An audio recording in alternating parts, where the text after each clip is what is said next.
Welcome to another edition of the Carousel, your number one spot for all the latest news, rumors, and scoop in college basketball. Joined as always by our co-host Brian Burton. B, what's up, man? What up? What up? I got my pen. I'm representing I to love the it. fullest. Going to a monster game tonight. Colorado State, Wyoming, rival game. Two teams that have been ranked in the top 25 in the Mountain West. So I'm excited. I'm not broadcasting. I just get to watch and kind of be in the media section and represent. So I think they're celebrating the night tonight too at Colorado State. I think we got the pins to them. I think they're doing theirs tonight too. So I'm not sure, but either way, it's gonna be a big time game. Awesome. Yeah, you picked a heck of a year to start broadcasting for the Mountain West Conference. I sure did. It's been a blessing. Well, we've got a great show today, and we've got a special guest, so we're going to get right into it. We're going to talk about some of the open jobs here later in the show. We're going to do some updates on Equality and Inclusion Night, which has been unbelievable. But we're going to start our show off today with special guest, the head coach of Binghamton, newly removed interim tag, Lavelle Sanders. Coach Sanders, welcome, man. Appreciate you jumping on. Yeah, thanks for having me. Appreciate you guys having me on. Yeah, absolutely. So maybe we'll just start it off and just throw some questions your way, Coach. But can you talk about, a lot of times when there's like an interim situation, it's mid-season, but you kind of got like a unique deal where you were the interim for this whole year, right? And just recently had it removed. So can you give us some like context of like how this situation was presented to you from Binghamton going back to last season, and then your approach this year to like actually winning the job? Yeah, so when then the AD Patrick Elliott approached me and then asked me if I wanted to take over this position, it was just presented as an opportunity to be an interim head coach for a year, and then just making a decision at a later date. I didn't have a timetable. I had a contract for a year, so I didn't have a timetable in terms of when that decision was going to be made. And I might have said this to Brian before, but Tommy Amica is a guy who coached me at Seton Hall, who's somebody that I always talk to, or when there was any kind of important decisions in my life, he's probably the first guy that I call.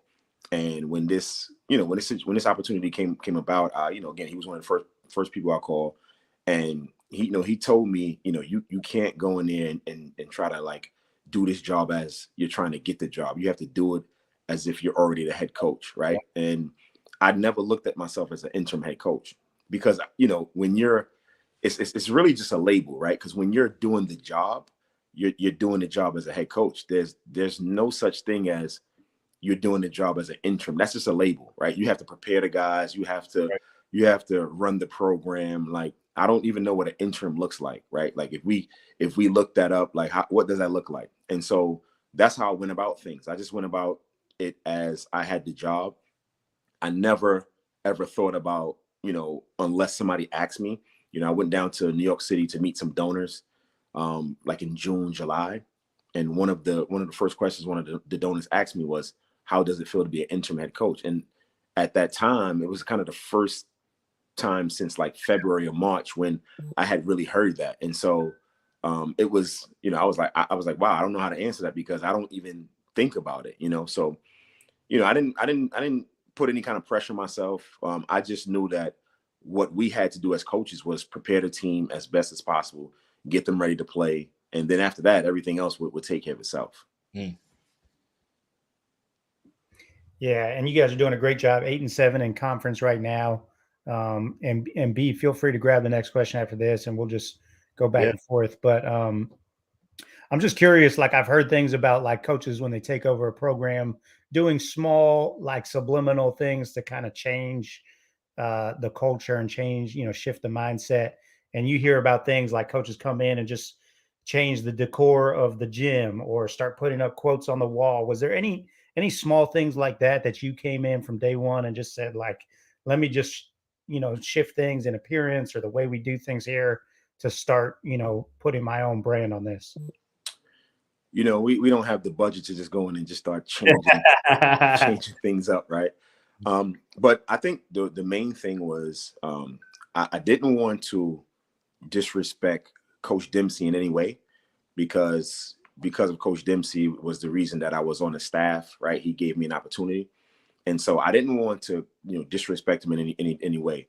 But and the one thing that I think all coaches are different in the way they approach, the job. So the one thing that I really wanted to focus in on and really get guys to understand was how hard we had to work. And so, our spring workouts were pretty tough. We were waking up at 6 o'clock in the morning every day, and we were working out. We were in the weight room. We were outside, and Binghamton in the spring is not your typical 70-degree weather, right? So we still had some 40, 30 degree days. And I mean, we were in the morning, we were pushing sleds up and down the hill. And so the one thing that I really wanted to get these guys to understand was how hard we had to work. And then also, I think when you invest so much, when it comes to these days of February, when, they call them the dog days, right? Yep. You can think back and look back, and you can draw from all of that hard work you put in. And so instead of giving games away, you can bear down and say, you know what, we worked so hard. Let's not just give this thing away. And so that was probably the one thing that I really wanted the guys to understand. And that's the one thing I think that we really stressed and had to hammer home was how hard we had to work. Yeah, Coach, I feel like we just had this conversation not too long ago, so I won't ask some of the same questions. But it is Black History Month. There was a big push in this last offseason for more representation of the players, that the coaches can look like them.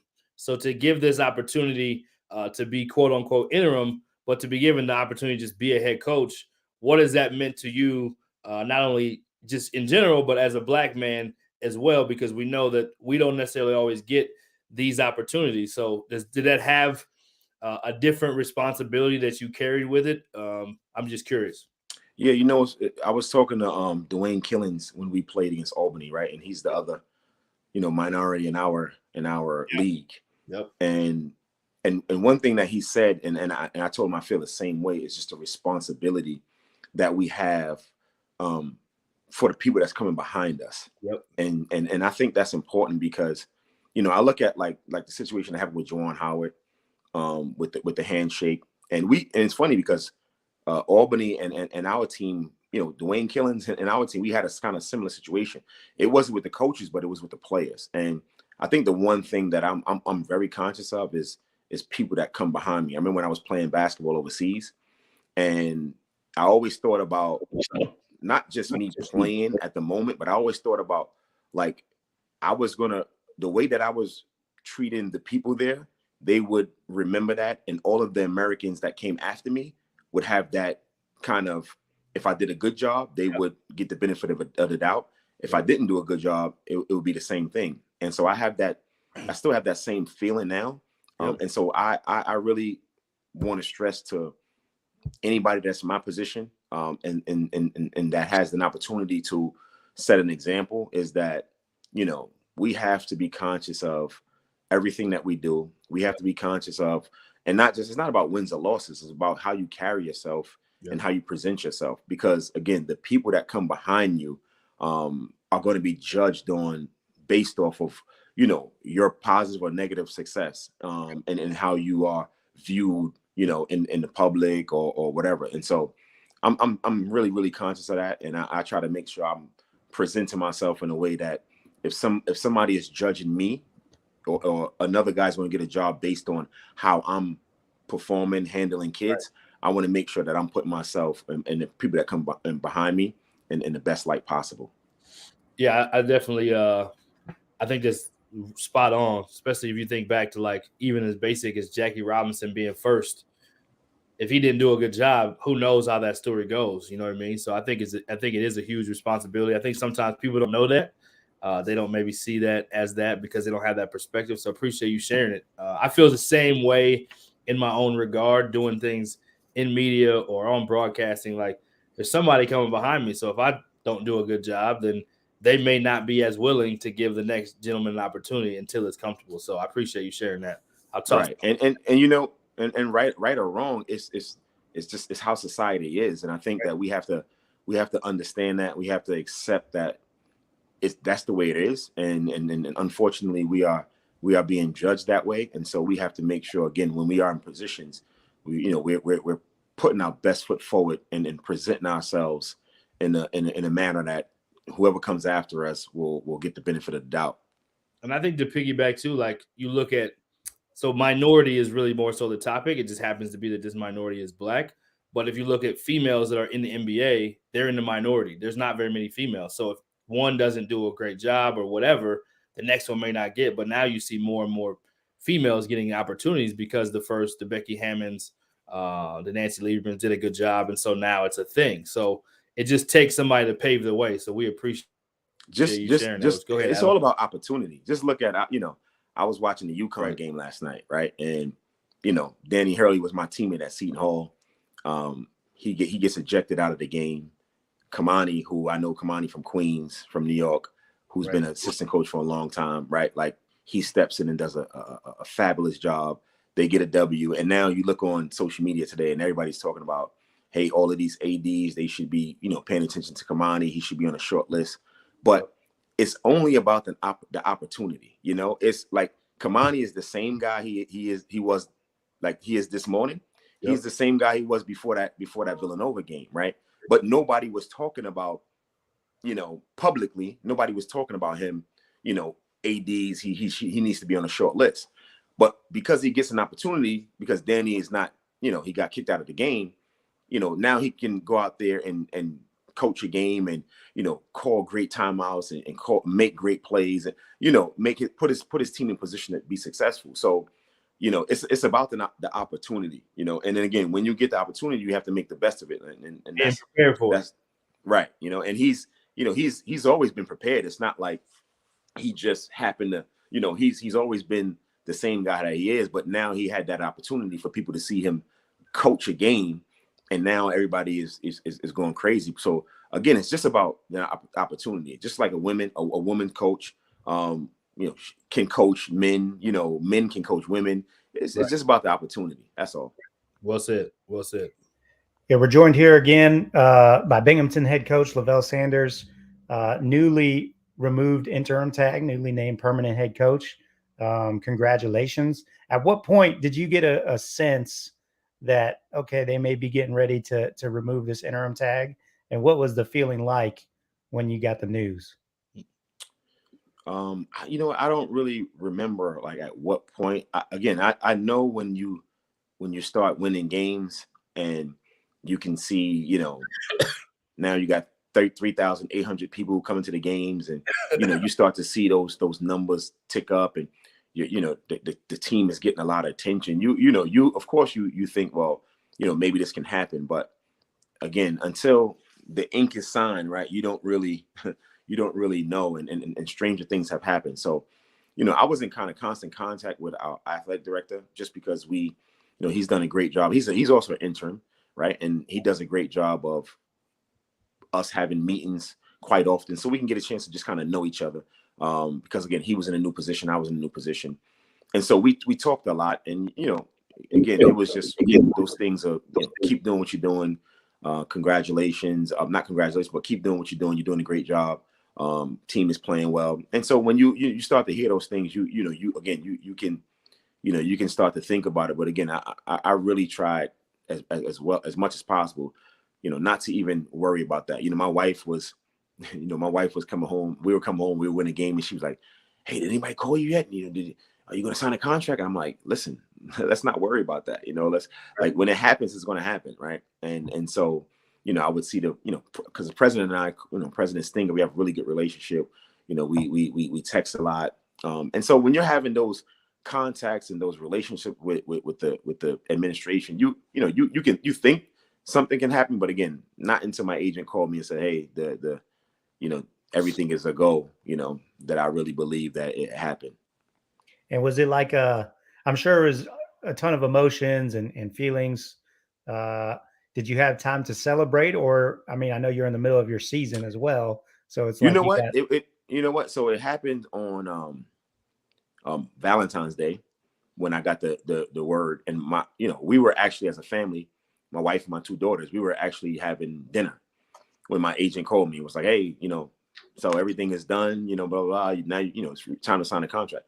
And so we were actually having dinner at that time and kind of celebrating Valentine's Day. And as I said, I would never forget, Valentine's Day 2022, because, it was a special day, not just being able to be with my like to get the word to be with my family, but we were also able to kind of celebrate it right at that moment, How was walking into the locker room the next day? Where was everyone? All the players happy for you, and the whole staff, I'm sure. What? It's funny because I'm not sure. I'm not exactly sure when I told the players, but it got out. It got out the day before I told the players. So it came out that evening, and we practiced in the morning. We practiced at 9 o'clock in the morning. So I wasn't really sure if I was able to tell the players or not, because again, I didn't get that information until that night. And right. Then the night that I got it, then it started to get out. And so I told the players the next morning, and basically my message to them was, again, this was a team thing. Like I'm not the head coach there if those guys didn't go out and perform on the court, right? It's the same thing with my coaches. The coaching staff is, right. I'm not in this position to sign this contract if those guys didn't do all they did to help this thing happen. And so that was my message to the guys. And of course, I had got some texts from the players that night once they started to see stuff on on social media. A bunch of the guys text me and were pretty pumped up. And it's funny because the president, he was telling me he was he was happy that it was over, because he thought that like our players were kind of playing for me instead of playing for themselves, and he wanted them to kind of be able to play free. And he was happy that the whole kind of thing was over and we can get past it. Nice. I love it. I know you got game day today, so another game. Just tell people that don't know much about your program, tell them something about your program that you'd want them to know real quick before we let you go. Right. So, Binghamton University is one of the premier public schools in the nation. I want to say we're sitting at number 16 of our public schools in the nation. Really, really good academic school. I think getting a degree from Binghamton University really, really speaks volumes. In terms of athletics, we have great facilities. I think we have the best facilities in our league. We have an on-campus arena that holds over 5,000 people. And again, by us, starting to win some games, like I said, last game we had 3,800 in the building. And so, Binghamton, the city, the university basically keeps the city thriving. And all of we have 19,000 students, beautiful campus. I think, again, a lot of times people don't really know about Binghamton just because the basketball program hasn't been doing that well in the past. But anytime we bring a recruit up and they're able to see the university, the campus, the facilities, people fall in love with it. It's about 3 hours from New York City. So, it's not like, it's not inside, the city, but it's not too far outside either. And so I think somebody wrote down here, it's a sleeping giant. It's one of the things that I said when I first came. I thought it was that, because again, whenever we had kids come up, they just loved the place, and so anybody looking for an opportunity to play in a really good league, get a really good education, and have an opportunity to be successful on and off the floor, I think Binghamton University is a great opportunity. And one of the things that I'm really proud of is a lot of the contacts that I'm making, it's going to put me in a position to help a lot of kids after basketball, which I think is really important. I know I've been in this situation before, and I know, how it is when you try to reach back and try to get some help. And so I'm really, really conscious of, or I'm really trying to do a really good job with the guys that graduate and go on and want to play basketball. That's great. But the guys that don't want to play and want to start some kind of career, I want to be able to help those guys out. And I think the contacts that I'm making is going to allow me to do that. That's awesome.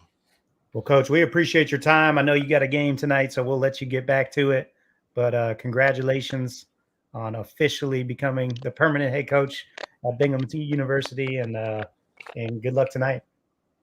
Appreciate it, man. I mean, again, I'm always appreciative when, you know, I can get on someone's platform and talk about the university and give people a little insight about me or our program. So I appreciate you, Adam and Brian, having me on, and you know, continue to have much success with everything you guys are doing.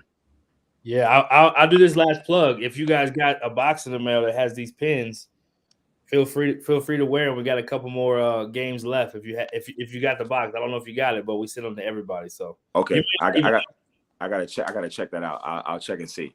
We got tonight's game, and we got 2 more games that are regular season, and then, you know, playoffs.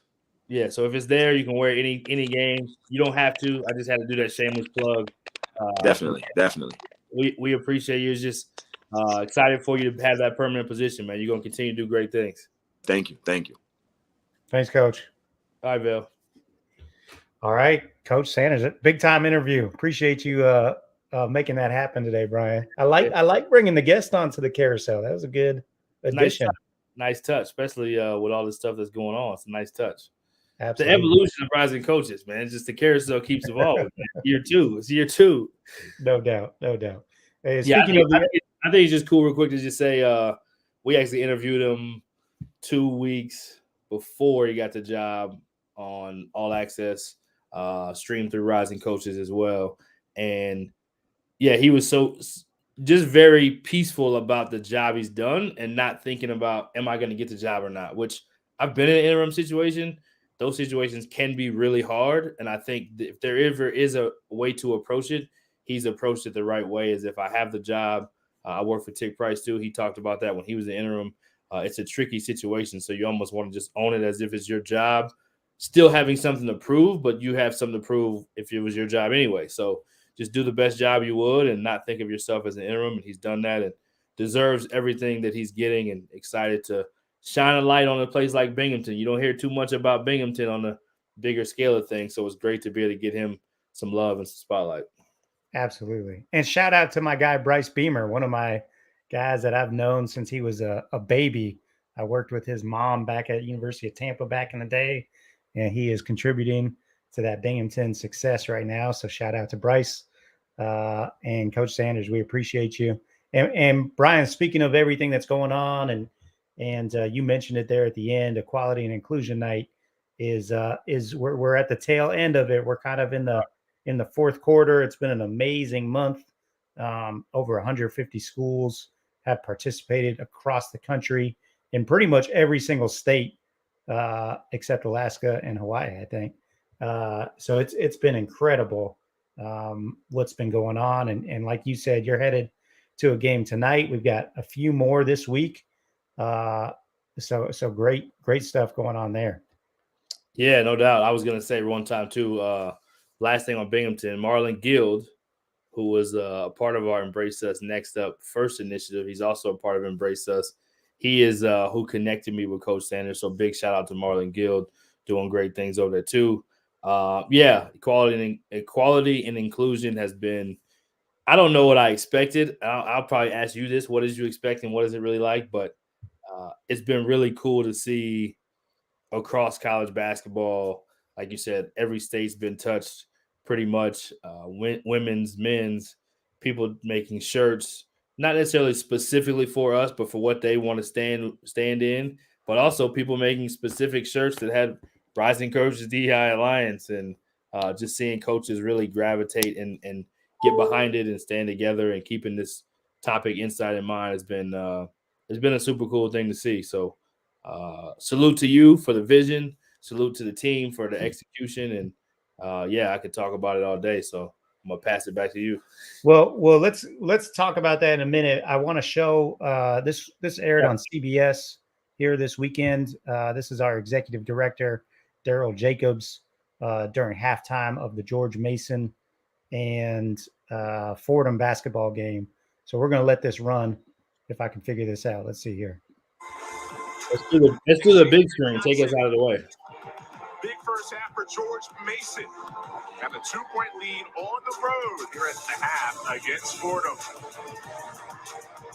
Welcome courtside with Coach Sidney Johnson. Chris Lewis here with Daryl Jacobs, the Executive Director of the Rising Coaches DEI Alliance. So thanks so much for taking the time here at the half to chat with us. Kind of want to start with the Rising Coaches DEI Alliance. What exactly is it? How did that come about?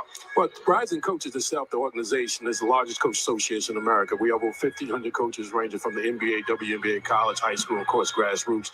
The DEI Alliance came about as the brainchild of Adam Gordon, who's the CEO, who approached me about coming aboard and actually trying to help coaches in the profession in terms of getting job opportunities. That's how it came about. Well, and what would you say, Daryl, just in terms of the specific purpose of equality and inclusion in college basketball? Well, we want to use our platform because we know that college coaches and head coaches are the most powerful tool in terms of having influence over the student athletes and possibly on their campus as well. So we want to get the college coaches involved because we know that in college basketball it's a powerful fraternity. So we want to keep the spotlight on equality and inclusion. So that's why we came up with this initiative. And one quick follow-up to that is just in terms of the timing, like how quickly, this is change that is certainly needed and we would love it now. So kind of like what timeline can we look at in terms of some of these things and changes coming about? Well, we have some initiatives that we have going, particularly with the DI lines. I have the Next Up initiative where we put together our men's basketball vice president is Brian Burden, and Kim Hampton, the former WNBA legend with the New York. She's the vice president of women's basketball. So we have a couple of initiatives called the Next Up. We had this was our second year. We just completed it, and we have 2 coaches the first year that went on to get Division I jobs at the Division I level, and we had a coach that went on to get a G League job.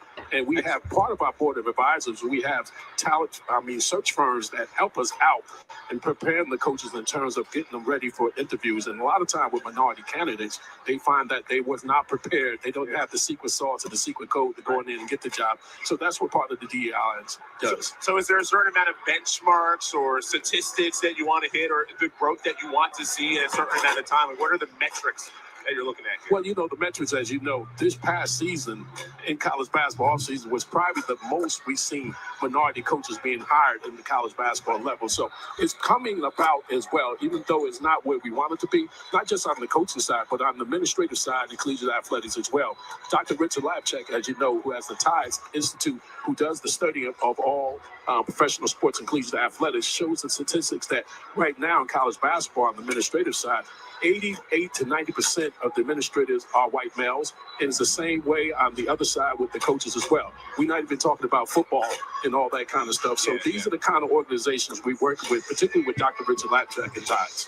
Well, Daryl, appreciate all the work that you're doing and looking forward to seeing how the DEI Alliance changes the game. And appreciate the time. We got Daryl Jacobs, the Executive Director of the Rising Coaches DEI Alliance. We'll have the second half coming up next.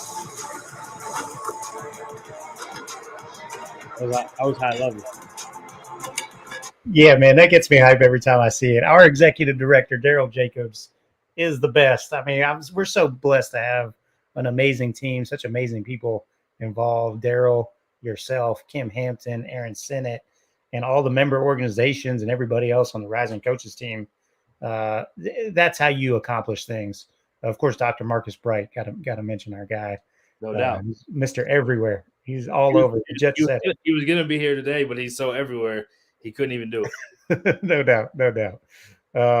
But yeah, really, really been amazing. And like we said, we're in the home stretch here for Equality and Inclusion Night. And it's really just the beginning. This is the goal was to get this thing established, get participation and really get it on the calendar for everybody as an annual event. And we've certainly accomplished that and more. And now the impact can begin. Now that this has been introduced to basketball, now, the hard part's over. Now we can really start impacting not just the profession like we've been doing through the various initiatives that Daryl mentioned, but really leveraging our platform as leaders in sports. And of course, we always talk about it. Sports is the great uniter in the world, and leverage that platform to make changes in our own communities. We're all home. All of our athletes are hometown heroes somewhere, and your university is one of the main assets in your own city. And so that's such a big platform that is underutilized. Yep, absolutely. I love that interview with Daryl. You can definitely see why he belongs on television, and just his way to communicate. You can tell his passion and conviction. And as much as this was your vision, there's a lot of this has been his baby too, as the executive director, to help create some of the initiatives and help get things organized and just help be a leader for this whole thing. So it's cool to see people get the flowers that are in the background serving. So I'm happy to see Daryl do that. He did a great job representing the team. And only the beginning, much more to come. And like I said, I just think it's just such a cool thing to see when you have a vision and it comes to life and it becomes a thing. It's like, hey, I remember when that was just an idea. We were talking about it, and it's like, should we do this? Should we try this? Like, if we're gonna do it, we gotta. And next thing you know, it's a real thing. So again, it's amazing to see what God can do. And I think the coolest thing for me that touches my heart is just like is the unification of it all. It's not just it's something that is not just a good cause per se, which great causes are important, but I think it's a unifying cause. And I think that's the part where it makes it a more powerful thing, because hopefully teams and organizations and athletic departments rallying and connecting behind initiatives like this and causes like this to make people be more aware, but also be more unified. I think we've all experienced a little bit of recent division, and I'm not getting into politics, but we're more alike than we are different at the end of the day. No matter if we're black, brown, female, male, whatever, we're more alike than we are different. And I think the whole idea for me behind equality and inclusion is just like, let's just all do it together as best we can and respect those differences, respect where everybody's coming from, and hear and learn, and and then just celebrate as we go in our own individual races and be ourselves. We can still do it together. And that's the beauty of sports, is that people from all backgrounds that normally may not have been on a team or work together, they're doing it for one common goal. So anyway, that's my little spiel on that. Absolutely. Yeah. And like we say, we could talk about this for hours, but this is the carousel. The reason people tune in is because they want to know what's going on in college basketball, what jobs are open, who's going to get them. And we're probably, in all honesty, it's February 23rd. We're about a week away, 10 days away from like the carousel really beginning to turn. But since our last recording last week, there has been one Division I job open up. Maine has opened up, and a good Northeast job. They have not had a ton of success in the recent history, but this is an opportunity for someone to come in and, just like Coach Sanders at Binghamton, lay their mark on a program. And I'm gonna just start off and throw out a name. I know we like to throw out hypotheticals and who we think they should hire. We talk about it on the show all the time. Like, who's going to be the first AD to step up and hire a female to coach a men's basketball team at the Division I level? Cool. And there is no more obvious opportunity for this than the University of Maine. You guys can make history. They've, of course, had Anisha Curry, who is currently an assistant coach for the Portland Trail Blazers. Coach Curry was on staff with Maine men's basketball. And at the time, I believe she was the only female assistant coach in Division I basketball. I believe that's true. And she's as good as any coach that I've been across. When you hear her speak, she has such a presence. She has such wisdom, and she has such a amazing ability to communicate. And that, at the end of the day, isn't that what coaching is? Like, it doesn't matter if you're male, female, black, white. Like, if you can communicate, if you can get people bought in on a clear vision, then you can do the job. And not only that, but she's as qualified of a basketball coach in terms of just strategically, tactically, all of that. She checks all those boxes, and now has a year in the NBA under her belt. Come on now, what are we doing? Give Anisha Curry the job. I mean, we didn't even mention the fact that she played in the WNBA for Phoenix and Los Angeles, played overseas as well. So played it, had a passion for the game, has a passion for the game that is probably unmatched. I mean, you could say some people are as passionate about it, but I don't think you could say people are more. Very purpose-driven, very powerful individual. We've had a lot of communication via text. We're both a part of DI Alliance, Be Ready family. I have not had the pleasure yet of having communication with her, but on a phone call or getting to meet her in person. But just my impressions and what I know of her, yeah, home run. I don't know if they can get her, but if you can, you should definitely try. Yeah, the NBA lifestyle is pretty good. I don't know that she'd be on the first plane back to Maine, but I don't know. It'd be a chance to make history, and it would be incredibly impactful. Yeah, I agree 100%. Well said. Yeah. Other jobs that are open that we've talked about in the past. Of course, we've got Maryland open. We've got Louisville open. Are you hearing anything new there? Any new names? We've kind of beaten that horse to death, I believe. But anything new that you're hearing there? Not anything worth talking about. I mean, you hear a lot of things, but not anything worth talking about. I think everybody's kind of in a wait and see mode on this one to see what happens with the things that seem to be the leading candidates. So I think all of it will fall in place after that. Absolutely. Illinois State, of course, is the other Division I job open at the moment. A great opportunity that we kind of broke down last week with the help of Aaron Sinnott, our Missouri Valley expert, former player at the University of Evansville. Yeah, I think, again, because we're about a week away from the carousel really turning, we don't want to sit here. We don't really, Brian and I have both sat down and talked about our philosophy of this show. And we both agreed that, we're not going to sit here and pontificate about jobs that might open because there's people currently in those positions, battling their tail off. And the last thing we want to do is throw any kind of gasoline on a fire. And so we're not going to sit here and use our remaining time today talking about what might come open, but we thought what we would do is talk about some coaches that we think are kind of primed for an opportunity, and that would be a great choice, if there is an opening in their region. So I thought maybe, Brian, the best way to do this, maybe we can just go through the Power 5 conferences and each kind of name one guy from each league. I'm putting you on the spot. We haven't prepared for this. So I certainly can go lead off here. But I thought that might be the best way to use this time. Are you game for that, B? I'm open, man. I'm open. Okay. All right, cool. Well, let's start. You're undefeated in these spaces. You don't have to lose games, so it's a lot easier to be put on the spot. No doubt. Well, let's start with the Pac-12. I'm going to just kick it off here with a guy who just went through our most recent Next Up head coach training initiative, Jesse Pruitt at Stanford, member of the Black Coaches Association. Jesse is fantastic. He's been at it for a long time, was on staff at Santa Clara before joining Stanford. He had some other stops as well, but just an incredibly, kind of like what you said about Anisha, purposeful, well-spoken, great communicator, and just great person. At the end of the day, just a great guy. Would love to see Jesse Pruitt get an opportunity, and I have no doubt that he'd be successful with it. Yeah, I mean, you talk about a league. When you start going to these high major leagues, it does get tough to try to figure out, like, man, who would be good? I mean, there's so many qualified candidates.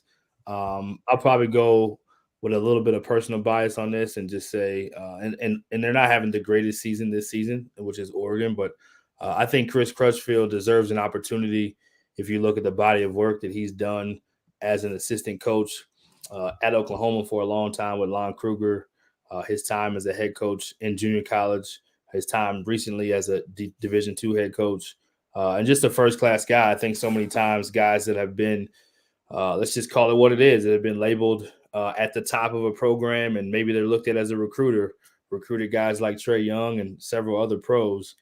You look at a guy like Stubblefield and the job he's done and doing at DePaul, and I think that more guys that are maybe put into a box as like, oh, we just see you as this guy who recruits, and yeah, you win next to him, but we don't necessarily see you as winning on your own. I would pick him out first, just to kind of hopefully break some of the perception there. And I love Jesse Pruitt. I think that's a phenomenal one as well.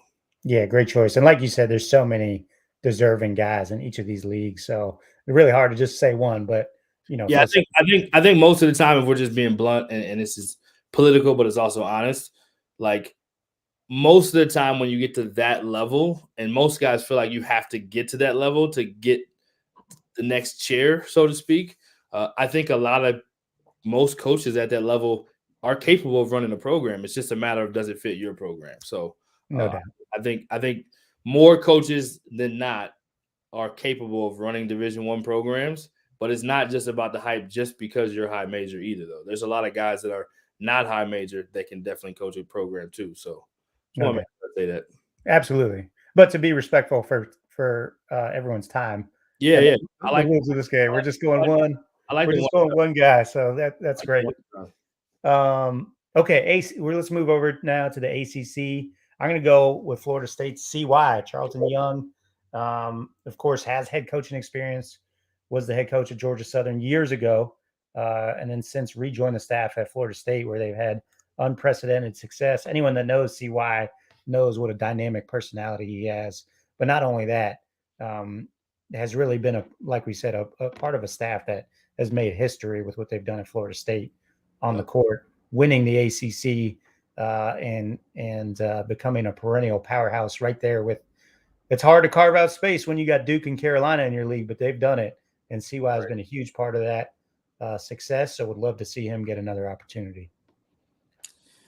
Yeah, I couldn't agree more. I've talked to CY. I think we're actually got an interview set up, which I'm excited about. I've seen him interview a ton, and I don't know him super personally, but getting to know him more. But his reputation kind of speaks for itself and what they've done at Florida State. You see guys like Dennis Gates, who was a part of that tree, and Andy Enfield is a part of the tree. People don't actually know that, so or people may not remember that. So they're definitely a great choice there. I'm gonna kind of go a little different speed. I'm gonna go Jay Willie at Virginia. Obviously, Virginia guys have had a ton of success moving on. You win a national championship. They're not necessarily at the top of the ACC now, but their run, to win consistently in that league and the job he did at American when he was there. And he's kind of climbed the ranks and paid his dues. And a guy who's never promoting himself. I don't even know if he has a social media. I think he does, but I remember him joking about how he's not very good at using it. His players kind of clown him, but he does a good job. I think, again, there's so many people that do a good job, but he's a guy that I don't even know if he has an agent. I'm not speaking for him, but just one of those guys that is just doing his job and putting his head down and doing right by people. And sometimes those guys can get lost in the sauce. So I would pick him. Love it. Great choice. Let's go over to the Big 12 now. You got anyone that jumps off? Can you go off the top here? Man, I'm gonna let you go first. There's Okay. I got too many people in that one. I know. Okay. Well, I'm gonna go with there are a lot like all these leagues. You know who I was really impressed with, man? Of course. Yeah, please. I was really impressed with Dwayne Broussard at TCU. Yeah. I'm glad what a good guy, man. Great person. Again, just like everybody we've talked about. Unbelievable communicator. And what really struck me about Dwayne, unbelievable amount of clarity in who he is and what he believes in. And to me, that's the most important thing. That's the most important quality, in my opinion, that translates into like that next chair and becoming a successful head coach is knowing who you are, because you're going to get so much thrown at you. Decisions you got to make, money, attention, fame, boosters, all that stuff. And you know, like if you don't have clarity in who you are and your core beliefs, then it's going to be really hard to juggle all that stuff because you're trying to figure it out and manage all those things. Dwayne's got it figured out. He knows who he is. He's had a decades of success in college basketball. They're having a great season this year at TCU. Would love to see Coach Broussard get an opportunity. Yeah, I love that pick. It's funny that you say that. I was actually thinking I was going to name. So that's why I wanted to see. That's why I wanted you to go first, because I didn't want to steal yours, but I wanted to see who you were going to pick. I was thinking in my head like, nah, he won't say that one, so I'll let him go first. But credit to Coach Broussard that I just think he's just another one of those guys, just such a top shelf, first class human being, such a great communicator, so high of integrity, such a hardworking guy, and just one of those guys you just know is going to do well. He's always been successful. He's been a winner. So I love that pick. I'm biased, but I'm biased but factual. So I'm okay being biased in that. I probably will go just because I think this bell probably just hasn't been rung enough, even though recently I think he's getting more attention. But I'm going to still go with Jerome Tang and just say that I think he's the longest tenured assistant in the Big 12. Finally got that national championship, which I don't know if anyone ever can. It's easy to think now, like, oh, yeah, Baylor's good. But, I mean, did anybody ever think Baylor was going to win a national championship? No. You can say you did, but I don't believe you.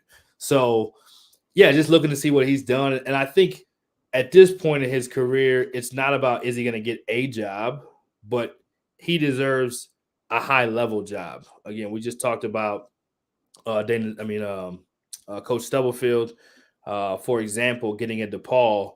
Like, that's a Big East job, from a high major. Most of the time you have to start and get a job that may be at the bottom of the barrel as far as Division I conferences. So, I'll still scream Jerome Tang's name and just say I believe he deserves to have an opportunity to get an elite level job or a very good job from the jump instead of having to maybe get a team or a program that just isn't really invested in winning, so to speak. So I'm gonna still ride. I'm gonna ring that bell a little bit longer. I think he deserves it, and I just think, although people may say like, "Oh, the job," it's like, but let's get him a good job now, like not just a job. So yes, that's what I got.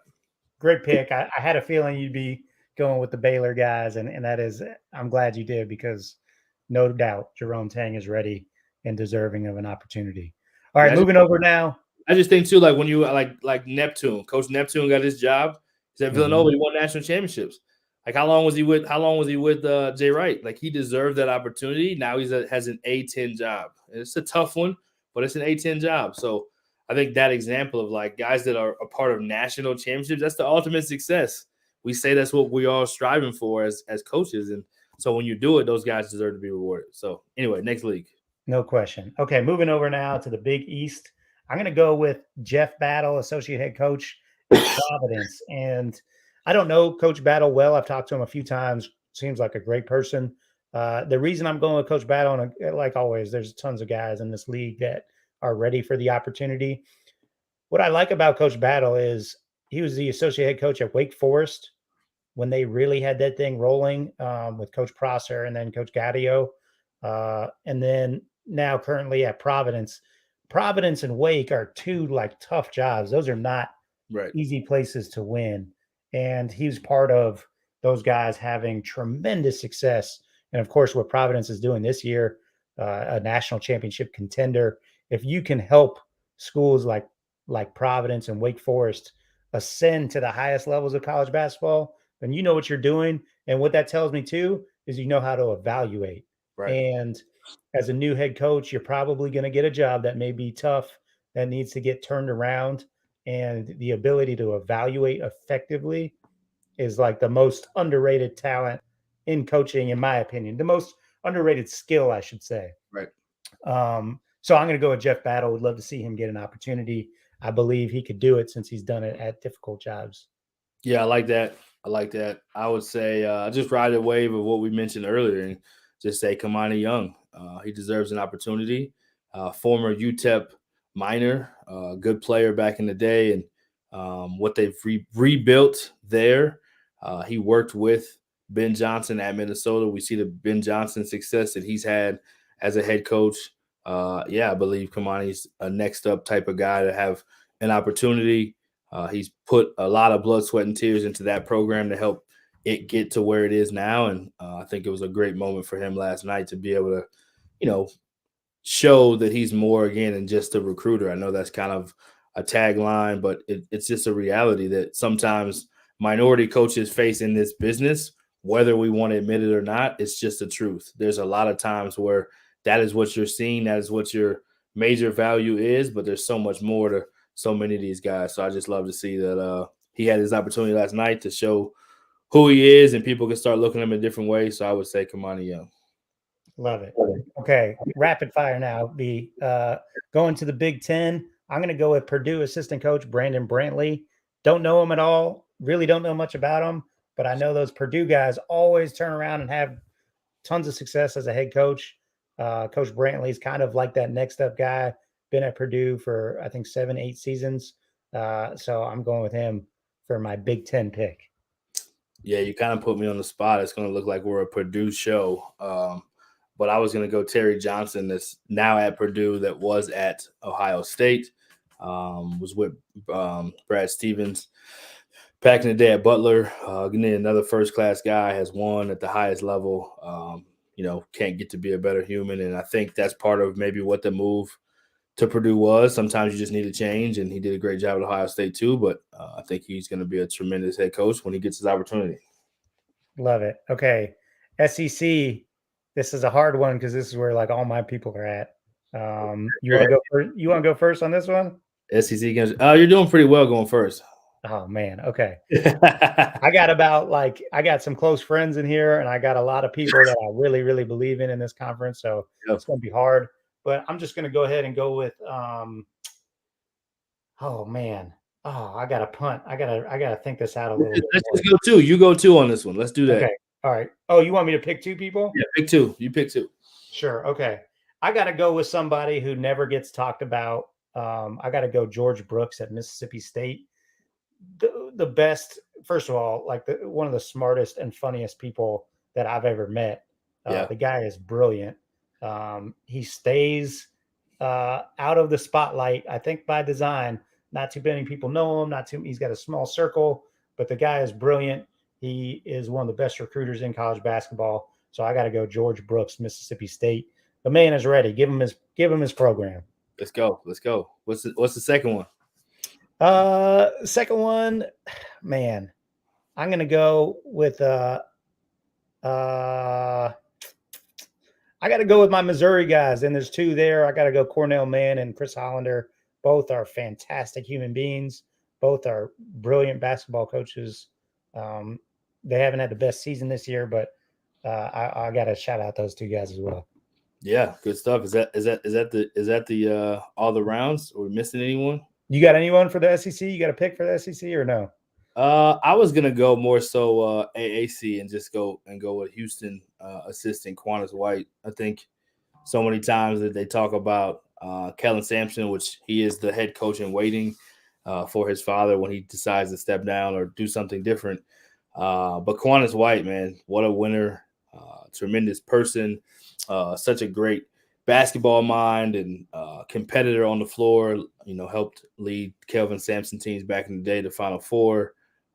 Doing the same thing as a coach, and just another one of those guys, like protected profile on Twitter, like just really talks about his faith and celebrating Houston wins. He's all about his family, but man, on the court is he good and understands recruiting at a high level, and just kind of one of those dudes he was a dog when he played and he led, and it had so much conviction, and he still does that as a coach. So not somebody who would ever really promote himself very much or even be in the circles to do much of that. But I wanted to make sure I said something about, even though it's not a power conference, they're a top 25 team. So I had to pick them. Love it. Well, Brian, as always, man, enjoyed it. The carousel is always my favorite time of week. This thing will continue to start moving, and jobs will open up, and we'll have all the latest scoop and rumors and news about it. So we appreciate you guys tuning in. B, have fun tonight. Colorado State, Wyoming should be a barn burner in the Mountain West Conference. Firework. Must see TV. I don't know what channel it's on yet. Probably CBS or Fox. I would guess CBS, but must see TV. And a big time game last night in the Mountain West between San Diego State and Boise State, the rematch, and came down to the final free throws. Missed two, made two. Game's over at the buzzer. So, yeah, big-time game. And I think all four will be tournament teams. So, I'm excited about it. Love it. Well, B, thanks for helping us out here. And thank you guys for tuning in. We'll see you next week.